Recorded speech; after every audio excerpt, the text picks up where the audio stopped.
हमारे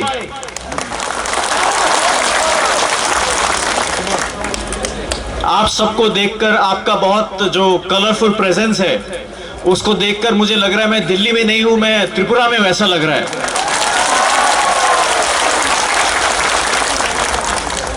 आज हमारे बीच में त्रिपुरा मोथा के चेयरमैन और हम सब त्रिपुरासा लोग के बहुत ही अति प्रिय नेता महाराज प्रद्योत जी, हमारे पुराने मित्र और त्रिपुरा के मिनिस्टर मेवार जी, हमारे मंच में आसीन सीएम साहब, डिप्टी सीएम साहब, एमएलए साहब, विभिन्न संगठनों से आए हुए लोग और आप सब लोग, आप सबको मेरे तरफ से मैं बहुत बहुत नमन करता हूं, अभिवादन करता हूं। जैसे कि मेरे साथी ने पहले ही बताया कि मैं यहां पर इस समय दो संस्थाओं को रिप्रेजेंट करके आपको समर्थन करने के लिए आया हूं, दोनों संस्थाओं की तरफ से। पहले तो मैं भारतीय गोरखा परिसंघ की तरफ से, और भारतीय गोरखा परिसंघ का उपस्थिति त्रिपुरा में भी है, हमारा स्टेट यूनिट त्रिपुरा में भी है। भारतीय गोरखा परिसंघ जो भारत के 20 राज्यों में बहुत एक्टिव प्रेजेंस है, उन सब के तरफ से एज नेशनल प्रेसिडेंट ऑफ भारतीय गोरखा परिसंघ मैं ये ग्रेटर त्रिपुरा लैंड के जो डिमांड है इसको सपोर्ट मैं आप सबको मैं बताना चाहता हूं। और दूसरा, हमारा national federation for new states है, जिसमें आपकी तरह और मेरी तरह, जैसे आप त्रिपुरा लैंड का डिमांड कर रहे हैं, हम लोग गोरखालैंड का डिमांड कर रहे हैं, वैसे और साथी लोग भी हैं। कोई लोग बोडोलैंड का डिमांड कर रहे हैं, कोई बुंदेलखंड का डिमांड कर रहे हैं, कोई विदर्भ का कर रहे हैं। ऐसे बहुत सारे मूवमेंट का जो एक फेडरेशन है, जिसमें हमारे जमातिया, मेवार जमातिया साहब भी हैं, वाइस प्रेसिडेंट है वहां पर।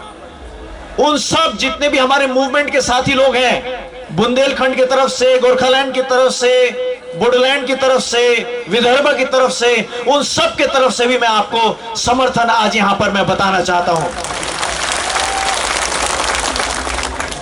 अभी अक्टूबर में दार्जिलिंग में हमारा एनएफएनएस का नेशनल कन्वेंशन हुआ था, जिसमें आपके आईपीएफटी के साथी लोग भी आए थे। उस समय हमने महाराजा को भी इनवाइट किया था आने के लिए, मगर महाराजा का उस समय कुछ अपना प्रोग्राम था जो वो एडजस्ट नहीं कर पाए, मगर उन्होंने हमें गुड विशेस भेजा था। वहां पर हमने सबने मिलकर एक रेजोल्यूशन पास किया है, जिसमें भारत में त्रिपुरा लैंड जैसा, गोरखालैंड जैसा जितने भी कॉन्स्टिट्यूशनल डिमांड्स हैं, उन सभी को हम समर्थन करते हैं और सभी को स्ट्रेंथन करने के लिए और ताकत देने के लिए जो कुछ भी कर सकते हैं, ये करने का हमने एक संकल्प लिया था, एक प्रण हमने किया था। और मुझे खुशी है कि आज जब मैंने सुना कि यहां पर आपका धरना हो रहा है, तो मैंने अपने एनएफएनएस के सभी साथियों को बोला कि आप अपना अपना समर्थन भेजिए, जिसको मैं कन्वे कर सकूं, यहां पर आप सबको बता सकूं।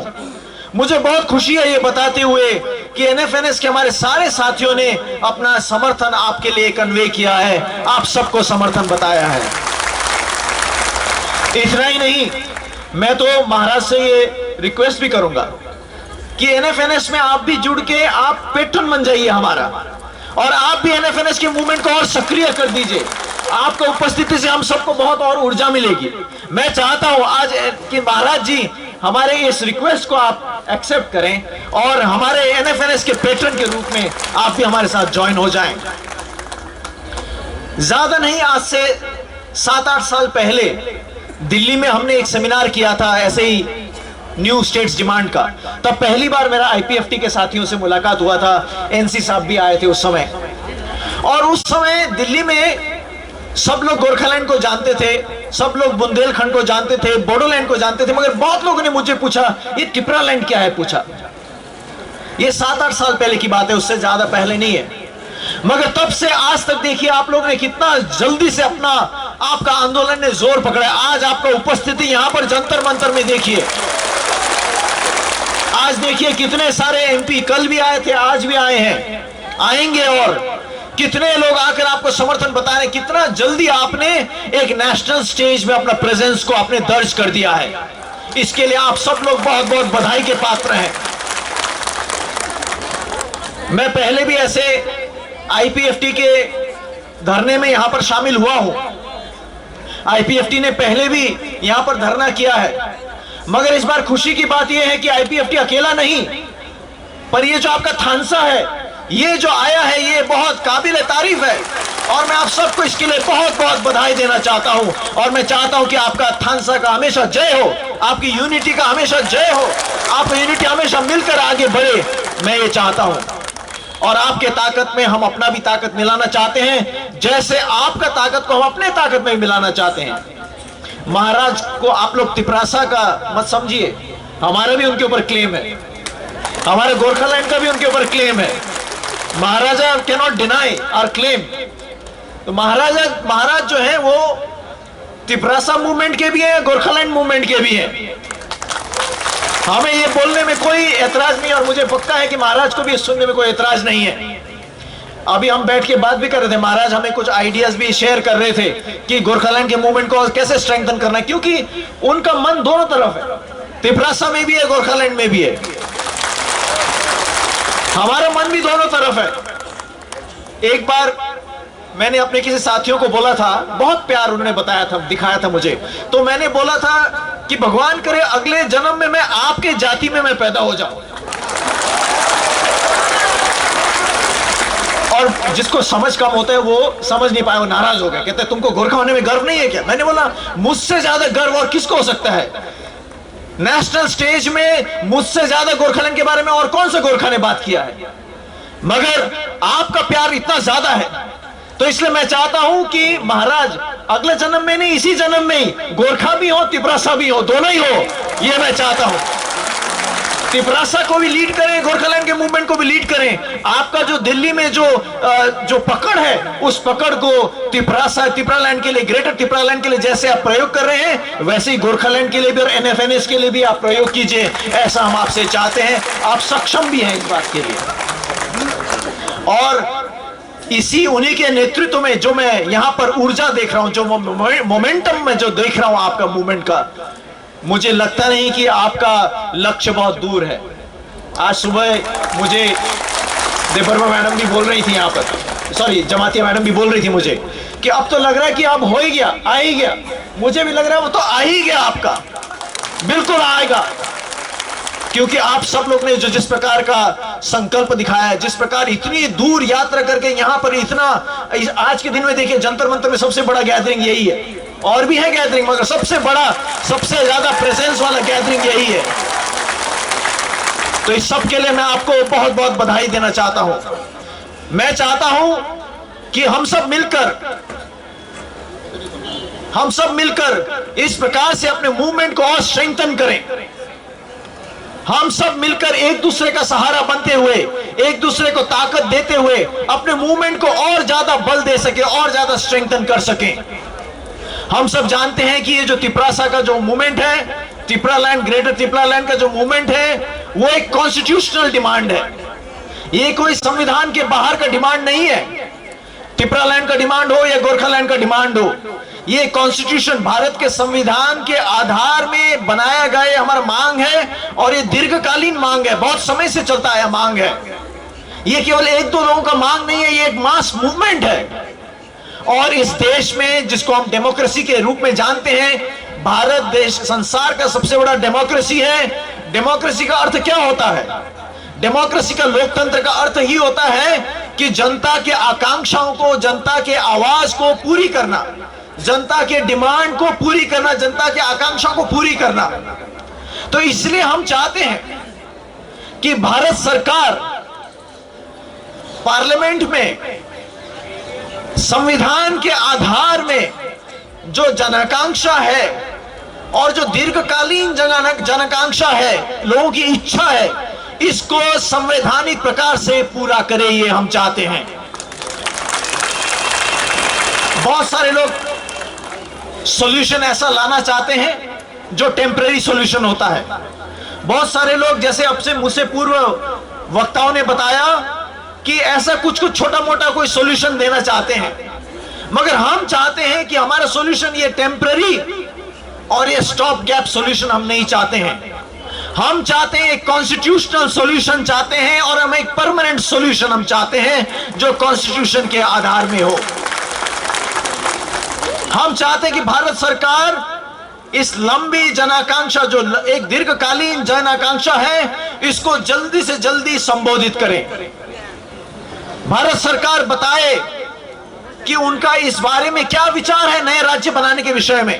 इस समय भारत में बहुत सारे डिमांड चल रहे हैं नए राज्यों का।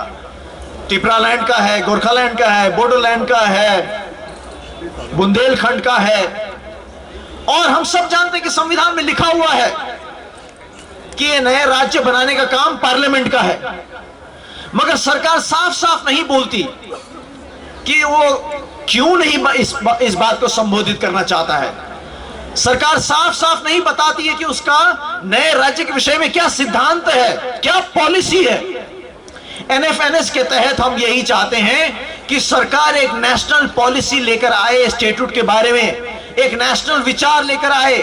ये अलग अलग से त्रिपुरालैंड को अलग से डील करने का, गोरखालैंड को अलग से डील करने का, बुंदेलखंड को अलग से डील करने का, ऐसा नहीं हम चाहते हैं।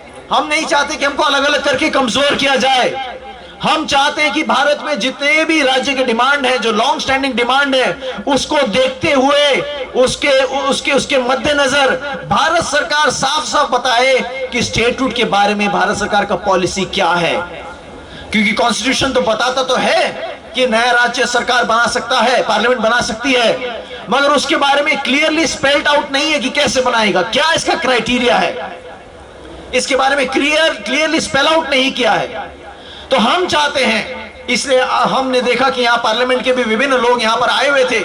हम सभी पार्टियों के द्वारा ये एक नेशनल डिबेट चाहते हैं, नेशनल बहस चाहते हैं कि नया राज्य बनने का क्राइटेरिया सरकार क्या सोचती है। अगर क्राइटेरिया नहीं सोचती तो सरकार ऐसे ही डील करता है, आर्बिट्रेरीली डील करता है। मगर हम चाहते हैं कि सरकार एक नेशनल पॉलिसी बताए कि राज्य बनने के लिए ऐसे ऐसे बन सकता है। उदाहरण के रूप में गोरखालैंड के विषय में या त्रिपुरालैंड के विषय में सरकार बहुत बार बोलती है कि ये तो बॉर्डर स्टेट है, इसके बारे में हम अलग से विचार करेंगे। क्या बॉर्डर में इस समय इंडिया में कोई स्टेट नहीं है क्या? क्या इंडिया के बॉर्डर में और कोई स्टेट्स नहीं है क्या? अगर और स्टेट्स हैं तो गोरखालैंड के विषय में आप क्यों बोलते हैं कि ये बॉर्डर स्टेट है? त्रिपुरालैंड के बारे में आप क्यों बोलते हैं कि ये बॉर्डर में है? या तो आप बोलिए, सरकार बोल दे कि बॉर्डर में कोई स्टेट नहीं होगा, जितना भी ऑलरेडी स्टेट है उस सबको डिसॉल्व कर दे, यूटी बना दे, अपने अपने अपने अधीन में रख ले। तो सरकार जो है क्लियर पॉलिसी अपना बताता नहीं है, जो कन्वीनियंट होता है वो बताता है। कभी बोलते हैं बॉर्डर स्टेट है तो नहीं बनना चाहिए, कभी कहता है तो बॉर्डर स्टेट है तो उसको वहीं पर रहना चाहिए। उसी प्रकार से साइज के विषय में भी कभी कहता है तुम्हारा साइज बहुत छोटा है, मगर हम जानते हैं कि जो हमारा डिमांड का स्टेट है उससे और छोटे छोटे साइज के स्टेट्स भी ऑलरेडी एग्जिस्टिंग है। तो सरकार एक क्लियर पॉलिसी स्पेल आउट करे। हम एनएफएनएस में यही चाहते हैं। हमारे आप जो साथी जो हैं, जो एनएफएनएस में आपको रिप्रेजेंट करते हैं, वो भी इस रेजोल्यूशन के भागीदार हैं। हमने दार्जिलिंग में जो एनएफएनएस का दार्जिलिंग डिक्लेरेशन हमने किया था, तो आज हम यही चाहते हैं। हम यहाँ त्रिपुरालैंड को तो हम समर्थन करते ही हैं, इंडिविजुअल मूवमेंट के रूप में त्रिपुरालैंड को हम सपोर्ट करते हैं, इंडिविजुअल मूवमेंट के रूप में हम गोरखालैंड को सपोर्ट करते हैं, गोरखालैंड के हम अंग हैं। इंडिविजुअल लेवल पे हम बुंदेलखंड को हम सपोर्ट करते हैं, मगर एक कलेक्टिव लेवल पे, एक सामूहिक लेवल पे हम एनएफएनएस की तरफ से हम सब कलेक्टिवली सरकार से यही चाहते हैं कि सरकार अपना पॉलिसी क्लियरली स्पेल आउट करे। ये हमको लटका कर बहुत ज्यादा समय तक ना रखे, इस प्रकार से हमको पेंडिंग स्टेट में लंबा ना रखे। सरकार को सीधा सीधा बताना है कि हमें कैसे राज्य देगा, और अगर नहीं देना है तो उसको बताना है कि क्यों नहीं दे सकता। एक clearly spelled out policy, uniform policy होना चाहिए सरकार का। तो इन्हीं शब्दों के साथ फिर से मैं आप सबको अपना व्यक्तिगत, अपने संगठन की तरफ से समर्थन जताते हुए और आप सबको बहुत बहुत बधाई देते हुए, और आने वाले दिनों में आपके सबके साथ मिलकर, कंधे से कंधा मिलाकर सहयोग करने का और साथ काम करने का और हम सबका जो साझा लक्ष्य है नया राज्य बनाने का, इस लक्ष्य को प्राप्त करने का यहाँ अपना संकल्प रखते हुए मैं अपनी बातें मैं यहीं पूरा करता हूँ। आपने मौका दिया आपके साथ मिलकर बैठकर बात करने का, इसके लिए बहुत बहुत धन्यवाद। आप सबको बहुत बहुत शुभकामनाएं। Thank you.